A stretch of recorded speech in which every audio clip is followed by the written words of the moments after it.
সুপ্রিয় দর্শক, আসসালামু আলাইকুম। কাছে এবং দূরে যে যেখান থেকে আমার এই ভিডিও দেখছেন, আশা করি সবাই ভালো আছেন। আজকে আমি একটা সহজ নাস্তার রেসিপি বানাবো। 1 কাপ ময়দা এবং একটা ডিম দিয়ে বানিয়ে নেব রেসিপিটা।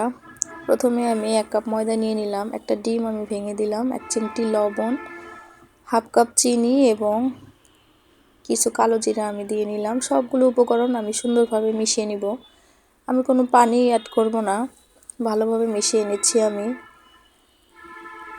আস্তে আস্তে যখন চিনিটা গলে যাবে তখন একটু নরম হয়ে যাবে খামিরটা। দরকার হলে আরেকটু আটা দিয়ে আমি মথে নিয়ে ভালোভাবে মেখে একটা সফট খামির তৈরি করব। আমি লেচি কেটে নিচ্ছি। এখন আমি রুটির মতো করে বেলে নিব। বেলে নিচ্ছি আমি, আটা দিয়ে বেলে নিতে হবে। আমি রুটির মতো অতটা পাতলা করব না, একটু মোটা সাইজ করে আমি বেলে নিচ্ছি। আমি কুকি কাটার দিয়ে কেটে নিব। আপনারা চাইলে বিভিন্ন শেপে এটা বানিয়ে নিতে পারেন। আমি অর্ধচন্দ্র আকৃতির করে বানিয়ে নিচ্ছি। এভাবে আমি রুটিগুলো বানিয়ে সবগুলো আমি কেটে নিব। অর্ধচন্দ্র আকৃতি করে আমি কেটে নিচ্ছি। আমি সব সময় ট্রাই করি ঘরে থাকা বা হাতের কাছে থাকা উপকরণ দিয়ে রেসিপিগুলো বানানোর। রুটি বানিয়ে আমি এভাবে অর্ধচন্দ্র আকৃতির করে সবগুলো কেটে নিচ্ছি। এখন তেল গরম দিয়ে নিব। গরম হওয়ার পর আমি দিয়ে নিচ্ছি অর্ধচন্দ্রগুলো। এক পাশ হয়ে যাওয়ার পর আমি আরেক পাশ উল্টে নিব।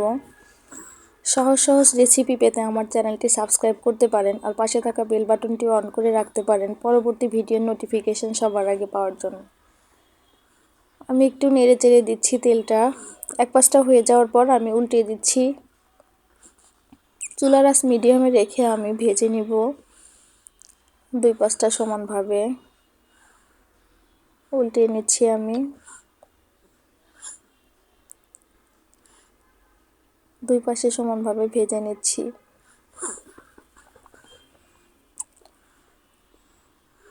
হয়ে গেছে আমার অনেকটা ভাজা, আমি উঠিয়ে নিব তেল ঝরিয়ে। এভাবে সবগুলো অর্ধচন্দ্র আমি ব্যাচ ব্যাচ করে ভেজে নিব।